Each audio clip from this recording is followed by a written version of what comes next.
দর্শক এই বিষয়ে আরো জানবো কুয়েট থেকে এখন যুক্ত হচ্ছেন সহকর্মী প্রবীর বিশ্বাস। প্রবীর, এক দফা দাবি ও নতুন কর্মসূচির বিষয়ে ছাত্ররা কি বলছে? ক্যাম্পাসের সার্বিক চিত্র কেমন দেখছেন এই মুহূর্তে? এক দফা দাবি সেটি হচ্ছে বর্তমান উপাচার্য প্রফেসর ডক্টর মাসুদের পদত্যাগ, একই সঙ্গে নতুন উপাচার্য নিয়োগের মাধ্যমে একটি নিরপেক্ষ তদন্ত কমিটি গঠন করে গত 18 ফেব্রুয়ারি ঘটে যাওয়া ঘটনার নিরপেক্ষ তদন্ত করে প্রকৃত দোষীদের শাস্তির আওতায় আনার দাবি জানিয়েছে।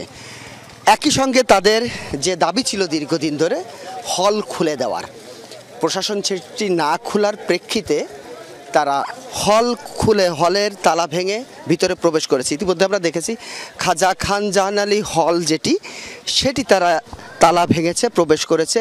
এই মুহূর্তে আমরা রয়েছি এম এ রশিদ হলের সামনে।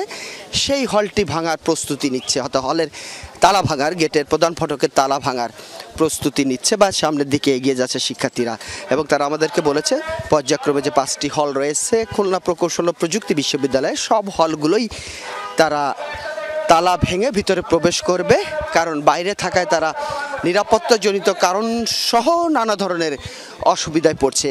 একই সাথে তাদের দাবি ছিল দ্রুত সময়ের মধ্যে কুয়েট খুলে দিয়ে শিক্ষা কার্যক্রম চালানোর জন্য, কারণ এ বিষয়ে তারা বলেছে যে ইতিমধ্যে বিভিন্ন বন্ধের কারণে তারা সেশন জটের সম্মুখীন হয়েছে এবং এভাবে যদি বন্ধ থাকে তাহলে তারা একটি জটিল সেশন জটে পড়বে। সে কারণেই তারা শিক্ষা কার্যক্রম খুলে দেওয়ার দাবি জানিয়েছে।